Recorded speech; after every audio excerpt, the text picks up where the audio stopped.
back to Change Ed. Change Ed. Your number one rated education podcast for all of Pennsylvania and coming soon to the outer reaches of Alaska. Oh. New fun fact I'm dropping right now. Wow, it's a new one. I am your favorite host, Andrew Kuhn, education consultant from Montgomery County Intermediate Unit. And here with me is... Patrice Semachek, also an educational consultant out of the Montgomery County Intermediate Unit. Patrice. Yes. We are talking all things steels for this month and what it looks like in Pennsylvania. I'm super excited about the guests that we have because they're phenomenal educators and they actually like talking to us, which is a bonus. And they interact with my babies. They interact with your babies. So I am going to allow you to introduce our guests. I will say I do have really great stories from my cherubs from both of these gentlemen. So I will let them introduce themselves. I don't know if, Tom, you want to go first? Sure. My name's Tom Gillish. I have taught at Hereford Elementary in the Upper Perk School District for 20 years now. Wow. Is it my turn? Yeah, I think so. Yeah. My name is Matt Lippincott. I am a technology education teacher at Marlborough Elementary School. This is my 10th year in the district, my 17th year in education. But you also split the 4-5, right? You guys both also split the 4-5 center? We both split the 4-5 center, yes. Yes, I'm currently there.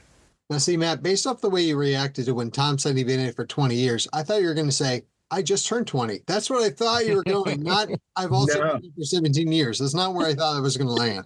No, I just have a baby face. That's all it is. I was blessed with these genes. Well, listen, we're super excited to have you. We've interacted with you a lot on different trainings. We've been talking engineering with you all. We've had great conversations as well about technology. And I know recently in your teaching experience, there was kind of a brief period of time where you didn't have access to technology. And we have had some really good conversations about what that looked like and maybe even hidden benefits for you from that. And I'm wondering if you could just share a little bit more about that experience and what was your takeaway? Because again, we're in a technology infused world and technology seems to be taking over. And I really appreciate the perspective that you were offering and have to offer for our audience when it comes to that. Our program, the FLITE program, we are K through 5. And when it hit that we had no devices and no internet for the coming future, at first, naturally, you'll panic. Yeah. And there was a bit of a panic. And what are we going to do? How are we ever going to survive? And then it makes you think back to the very beginning of when we started the program. I think it's been 13 years. It's either 12 or 13 years before the word STEM was really a word at all. We had created the program. And the goal of that program was to get hands-on everything, get as much as possible, get every student's hands on as much as they could possibly get. And it didn't matter what it was. So over the years, the program changed and we ended up using a whole lot of virtual work on the computer. We could do everything when during the pandemic, we were completely virtual. There was zero hands-on at all. So the pendulum swung that way. And then when we lost everything, we realized, wow, okay, after the panic was done, we can go back to all these old things we still had. Half of it was all rotted because the batteries were left in it. So we had to give up on some of it. But it was really refreshing to go back to everything, every single thing we do hands-on. We didn't have to stick with all the fundamentals that we usually have to teach. We didn't have to go into all the computer basics. It was just, let's jump in and let's get our hands on everything we can. One of the things that stood out to me during that whole thing was the communication, first of all, from the district was just phenomenal in terms of letting us know what was going on. So I felt very informed as a parent, but also my kids were still talking about how they were still doing things and they were still excited to go to school and go to your classes and things like that. Did you see a change in the kids when this all happened? So did you see a shift in the kids? Because I know a lot of, at least my kids come home and they get on a device. And so did you see a shift in the way kids were interacting with you and your content, or was it kind of oh my gosh, we're not using computers today? I think for me, when they would question, what are we going to do? What are we even going to do in your, they would come down the hallway in a line and I'd have a group of first graders coming at me, with the look of, I have no idea what we're about to do at all. This makes no sense. This class shouldn't happen anymore.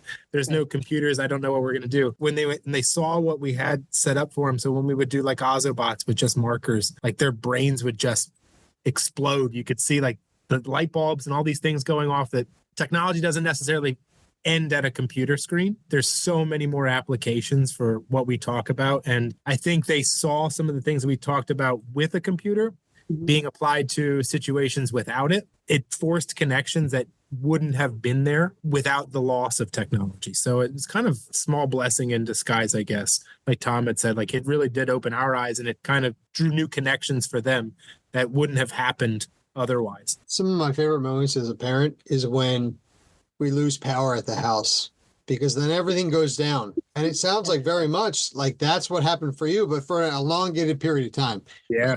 Okay, with that, my house is gone for a day. Okay, a couple of days, that's a different issue. But because exactly what you're describing is what I feel like I'll see in a microcosm in that scenario, where the kids are like, well, what do we do? Well, we're going to talk to each other. We're going to do stuff. Right? Crazy, right? Yeah.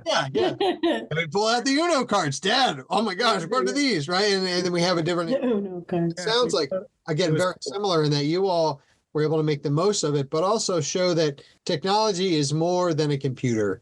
And I'm a adjunct professor as well at Eastern University, and I talk to my students about this all the time, that technology is not just something that you plug in and it glows. There's so much more that it could be. And I love that you almost got them excited about coming to class again, not just, oh, we know what it's going to be. Instead, it was like, after the shock, what are we going to walk into? What are we going to see? My question as well, a follow-up question, is that, did you have similar feelings in this scenario that you had when you initially had the COVID scenario happen? Was that kind of the same, like, oh gosh, this is not that it was the same scenario or same situation, but this is a COVID type panic where you're like, what do we do?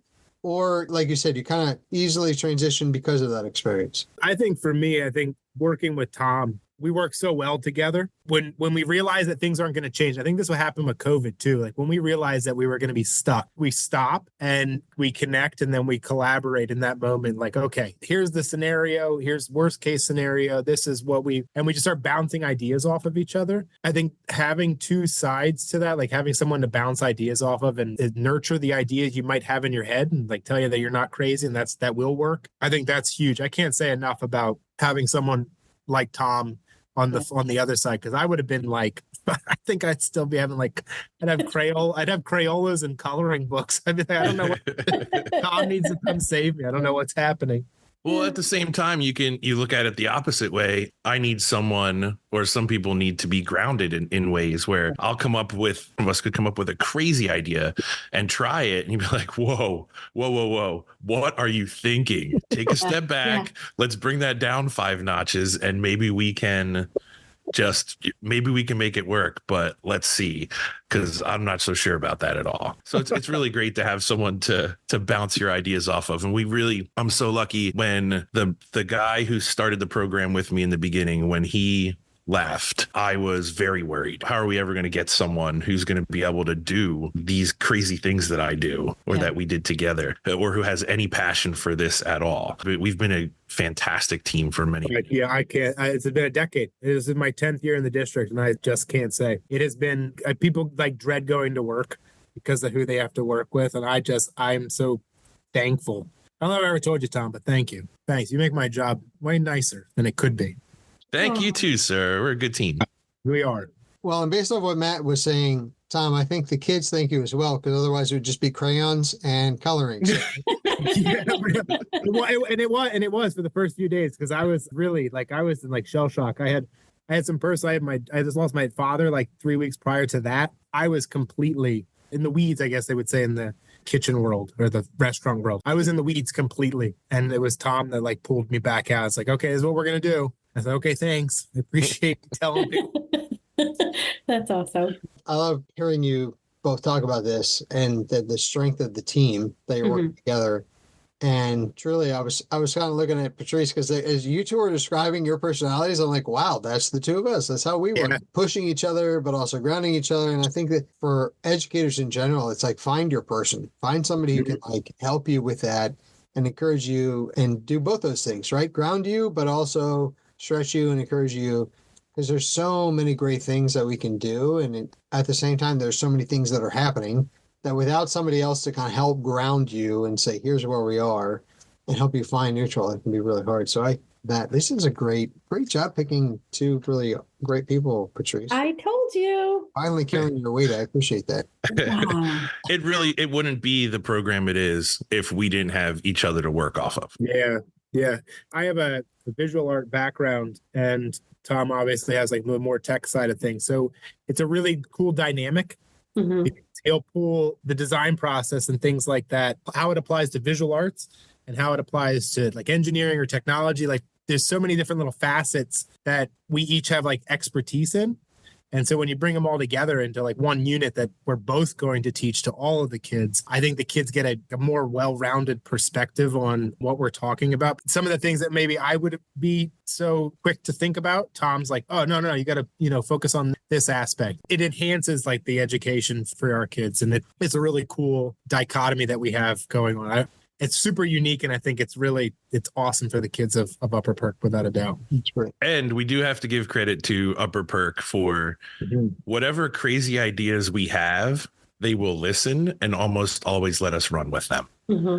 So we do have quite a bit of freedom that way, as long as it's not crazy expensive. We try to do everything as affordable as possible. And if we can do that, they say, yes, go. We don't even understand what you're talking about, but go.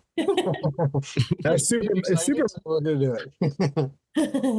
That's amazing. So how do you then decide? It sounds like to me, you guys are basically writing your own curriculum. I'm very curious because every time my kids come home, again, they're very excited about everything they're doing with you guys. So how do you guys make those decisions or figure out where are you pulling from something, your experience, or how are you figuring out what you guys are doing with the kids? Tom usually finds something cool on, hey, let's try this thing. Okay, good.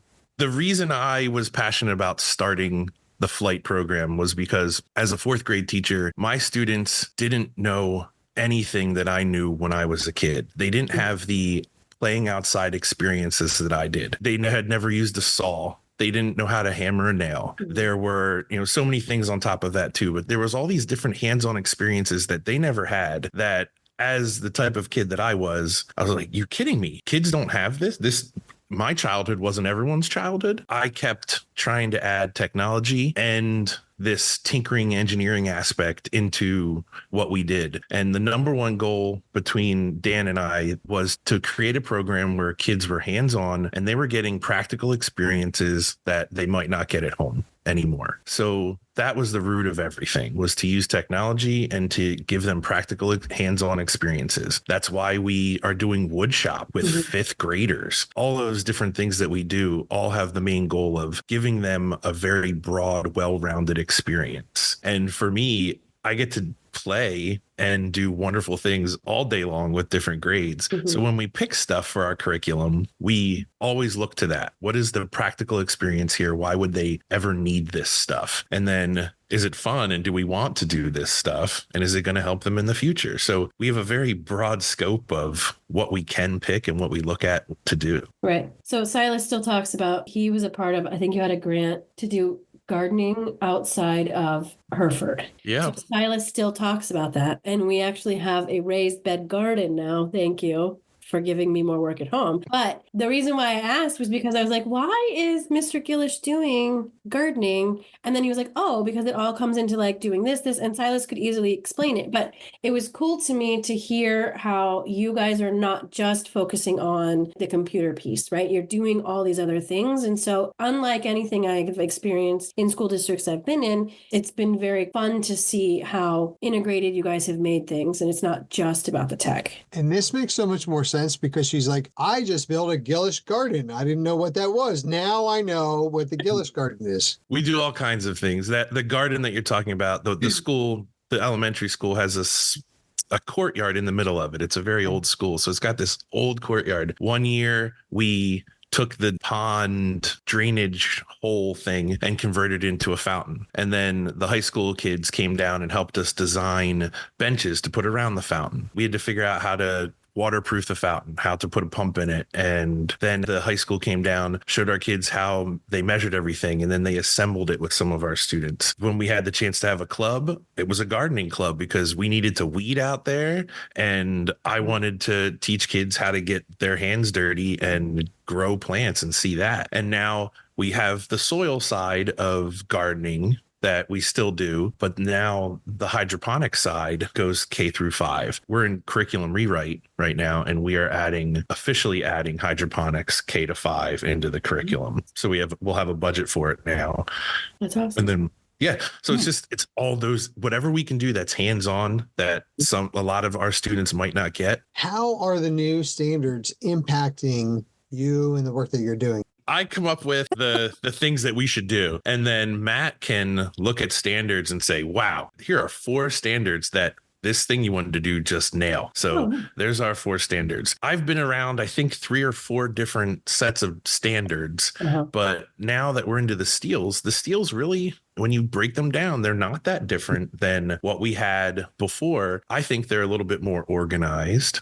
And it's going to be way easier for Matt to do his side of the job that I stink at, the formal side, and put it all together and be like, man, we're getting standards all over the board here. Those standards are out there, even though they might not seem like they are. They're there. Matt? Just really comes down to what Tom just said. Like, he'll send me the unit. We'll talk about the unit. We kind of flush out the big idea first, and then it's almost like going backtracking and seeing just reading standards period and seeing what parts connect to the standards themselves. The training that you guys put on at the IU was my first real deep dive into looking at the standards. And when we went through some of those activities, when we were looking at the back, the kits at the back tables, and we got to do like the pollinator activity, and you see how the standards broken down. It's so simple then to just pull out and say, okay, yeah, we do that. And the standard nails 3 or 4 different parts of our unit. So it's kind of simple then to just pull out what you see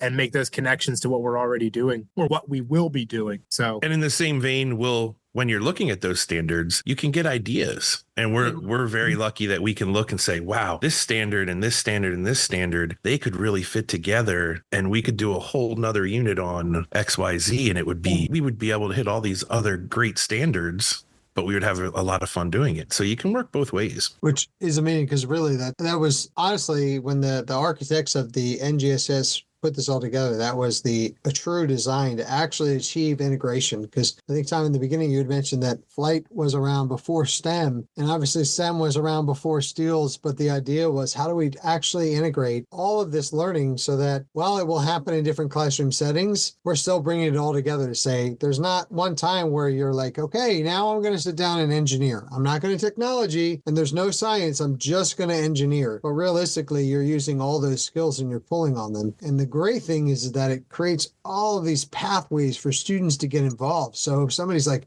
I'm totally in for engineering, you're like, well, we're doing some technology too, right? We can get you involved in different ways. There's different options for them to get involved. So we have a long-lasting tradition. When I say long-lasting, I mean the whole year that we've been in the podcast business, of allowing the second to last final thought. But because we have 2 amazing guests, we're going to allow the third to last final thought and the second to last final thought. If I was trying to inspire teachers to get out there, look at the steels, try new things, please do not be afraid to just fail at an idea and change it. There's so many times with all the people I've worked with where you go back, you try something, you go back and go, wow, they didn't get anything I thought they would. They didn't have fun, whatever it might be. Who cares? The kids don't care. They might not even know that it was a failure. They were just like, oh yeah, that was okay. Just get out and try things. I'll say, as someone that came from the art world, that regardless of what your content area is, regardless of where your passion is, like, there is room for all of this in any classroom across the board. Education has become such a melting pot. I picture the high school right now, and you go from, the tech room to the art room to the ELA room to the math room, when in reality, like, they're all doing the same thing. If you're doing it right, you all should be doing the same things with a focus on whatever discipline you're currently sitting in. I feel like if you approach it with the idea that you can touch on any subject matter in any classroom across the board, and you just keep that attitude in mind, like, you can reach every kid. You can reach the art kid, or you can reach the math kid, and on any platform, in any discipline, in any subject matter, because this is so encompassing. Like we're looking at the steel standards at that training, I just saw so many different aspects, so many different types of learners, and they're all under that umbrella. And so you don't have to be a technology person or an engineering teacher to follow along with the standards or to use them in a classroom setting. I do want to hear the final thought, though. Yeah, the final. Now he's built it up. This is why you've been promoted to co-host and Patrice has been to host. Thank you, sir. I'm super inspired talking with both of you, and we could easily do this all day. And I think so much of it is, again, that partnership that you bring, the synergy that you bring to what you do. It's more than a job. This is a calling for you, and you really enjoy engaging and inspiring students, but also being able to challenge each other to be the best versions of yourself. So thank you so much for coming on. We absolutely want to have you back. Yep. On the podcast and just to keep working with you because you're challenging us as well. And I think that's when all of this is working well, that we're learning from each other and we're challenging each other. So thank you. Thank you. Thank you. All of our listeners for tuning in and for being so committed to the Change Ed Nation. And on behalf of the entire Change Ed team, we'd like to remind everyone that teaching is a collaboration business. And to encourage you to get out there and find your person. Oh, that's a good one. Great. And subscribe to our stuff. Yep. All of it. All of it. All of Everything. Subscribe to all the things.